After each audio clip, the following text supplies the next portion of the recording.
All right, so without further ado, uh, my name is Victor Johnson. Most people call me Vic. You might have seen me coming across your timeline in response to the Lunge Project, which is a project management firm where we specialize in training, development, advisory practices, not only for businesses, small businesses, but for individuals, right? So for those that is aspiring to become a project management professional, um, we provide resources, study materials in preparing for the PMP exam. And if you never heard of the PMP exam, again, project management professional, the PMI, which is the Project Management Institute, is the governing body of the project management framework that is used to manage projects. So the PMP is a globally recognized certification.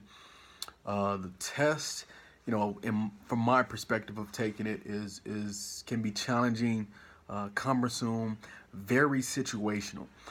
So again, that those are type of the services that we offer.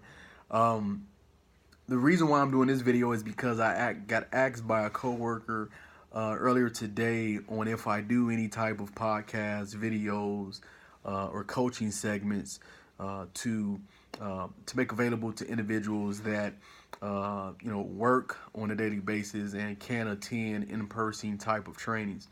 So the one thing about the Lunge Project, right, is that we really believe in quality.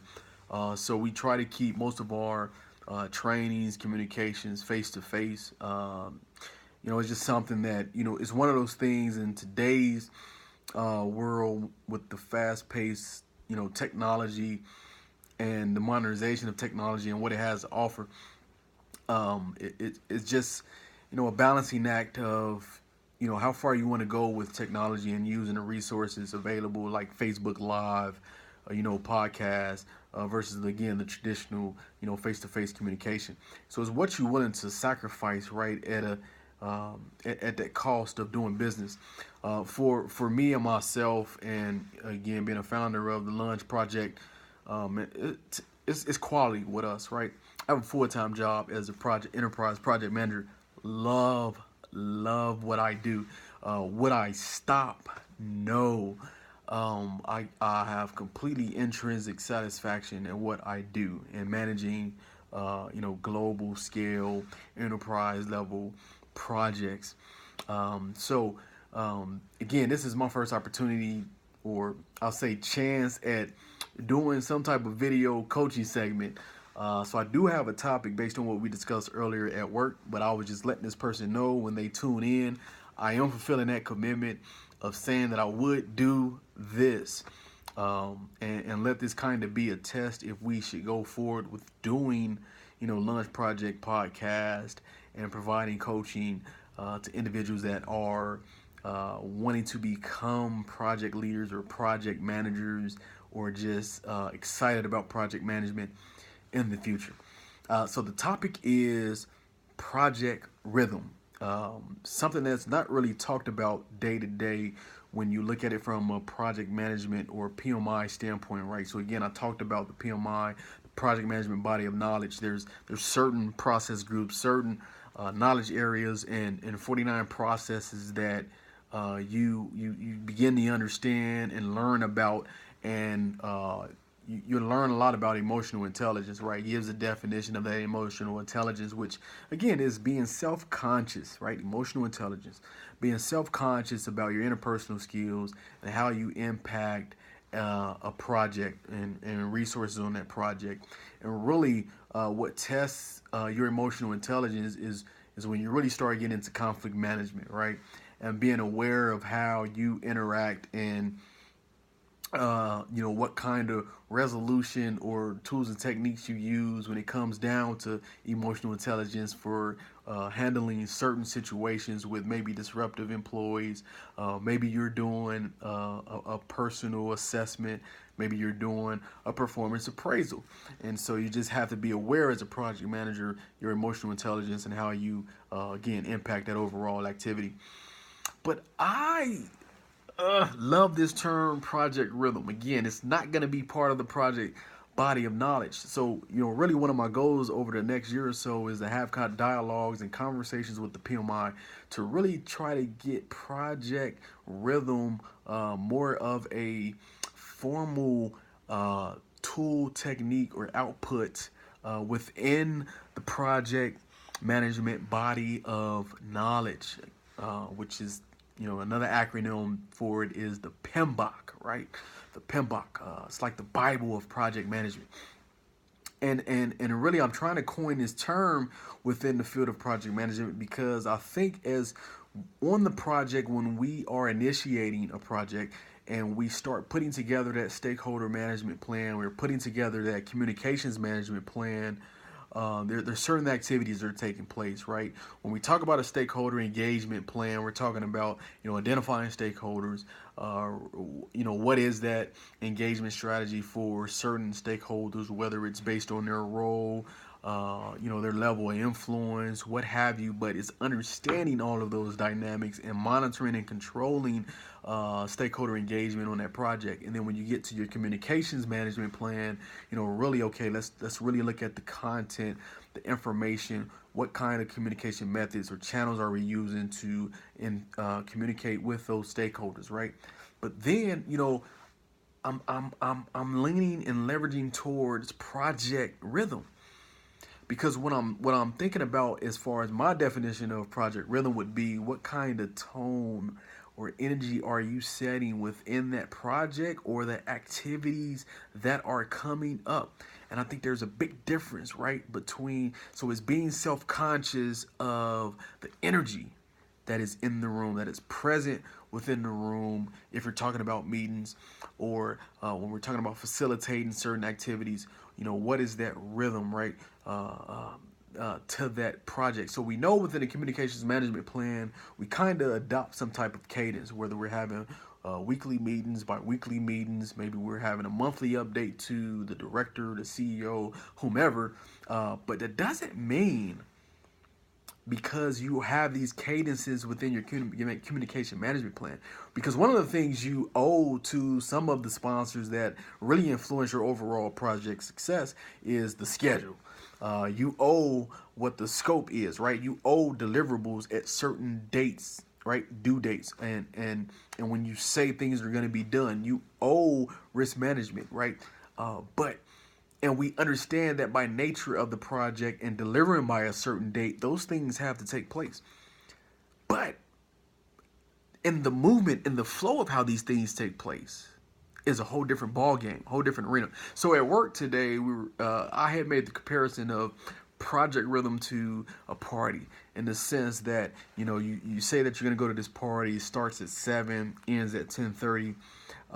And one of the critical things with attending a party is the music, right? That DJ sets the tone for that given party, right? So if the song selection and the music is not integrated effectively and is not communicating the right content, the right songs, people are going to be on the sidelines. And I can tell you, a party that is supposed to start at 7 and end at 10:30, right at about 8:30, people are going to say, I think I need to find another party to go to. I think it's time to leave. And the same thing with a project, right, is that by nature it has to be done. But when you start thinking about the project rhythm, in the instance of, let's say, meetings, we always need to have meetings on a project because we're always communicating. But how do we ever have an intentional plan about how we want the energy, the vibe to be within that particular meeting? The reason why I say that is because if you're dealing with a multi-layer complex project that involves a lot of unplanned, unforeseen risk, a lot of tacit knowledge, and tacit knowledge being knowledge that is complex, right? It's hard to really communicate tacit knowledge. Like, for example, information that resides in like certain programs of a system, right? Only the programmers really understand that tacit knowledge of what is going on. Trying to communicate that to the average stakeholder will look at you like you're crazy, right? So when you're in a meeting and you're going over and trying to communicate tacit knowledge, which is complex and hard to understand, you get a lot of head scratching. A lot of people trying to sit back and analyze, what did this person just say? And then what it actually do is destroy the mood, right? It can potentially destroy the mood and the environment, right? And the tone and the energy of that particular meeting. And so, but if you are intentional about that, so if you know you're going to be talking about certain things within a meeting, are you aware of that type of impact it would have on your stakeholders, knowing that you're going to talk about tacit knowledge? So are we intentional about the project rhythm, right? Because we still want to maintain project rhythm. You want people to be engaged in your meetings. You don't want people to sit back to think like, damn, this is hard to really understand. You want them to be able to say, okay, let's table that, but let's keep it moving. Let's keep that rhythm going. So again, you compare that to, again, a party, two people that are dancing absolutely need to be in the same rhythm with one another. If they're dancing, you can't have one moving left, one moving right. Think about your project team. Think about the ones that are helping you manage that particular project. Are you dancing on the same sheet of music? Are you moving in the same direction? Everyone has different leadership styles and characteristics, and that's fine, and different approaches to resolving issues, executing, performing activities. But when you're talking about meetings in an instance where you're really trying to find and be intentional about the project or rhythm and how you want to do that, be able to transition one meeting from the next, you want to be able to pick up from one meeting to the next meeting, and you want people to understand and think back to the previous meeting, then what kind of energy, okay, were you going after? What kind of rhythm were you thinking about that would make people, when you get to the next meeting, they're thinking back, wow, yeah, I remember that, man. Yeah, let's pick off where we left off and really keep it moving, right? We could be intentional about that, really, which provides that transition, that rhythm in order to get projects done more successfully. And again, what's very important is quality, man. I'm really big on quality, and I think that's the Lean Six part of me going through being Lean Six certified. Is it's all about quality management, and really that's what we're getting at, is when you're producing deliverables, what is the quality? And so project rhythm, I think, is something that can be integrated within project management. It can really be integrated within a stakeholder management plan, because you would understand the interest of those stakeholders, so then you would understand kind of the rhythm that they're looking for, and also with your communication plan, what are you communicating within that meeting in order to transition one meeting that you might had a month ago to a meeting that you're going to have in a couple weeks. Because understand, when you're moving on projects, people forget. And it's something, as the project manager, do you want to have to every single time regurgitate to a CEO or CIO that, hey, did you remember this? Or you always have to recap. But again, if you've been intentional about project rhythm, then there are certain things that are taking place, a certain song selection, certain things that you're doing in that meeting that, again, will trigger that memory, trigger that, when you're at a party, oh man, they playing my song, because it was played before, and that energy that you felt really, again, set the stage for how you were gonna move right on that party. And also, again, you bring that back to a project environment. Again, I guarantee you, if you start thinking about that intentionally, it'll change the dynamics of your project and how you move accordingly in getting things done more speedily, more quickly, more in a qualitative fashion. Again, this is Vic. You can reach me at the Lunge Project. If you want to email me, I'm always here, info@lungeproject.com. Again, if you're studying for the test, keep close. We're going to be giving free training here. We're in the middle of booking our locations that we'll have this free training available. All you would have to do is purchase the notes, which is just $20. Again, if you were to go out to Amazon, Google, and really try to find study materials it'll cost you. Again, don't knock anything out there, but again, we're trying to provide economic type products for our customers. Again, this is Vic signing off. Have a good night.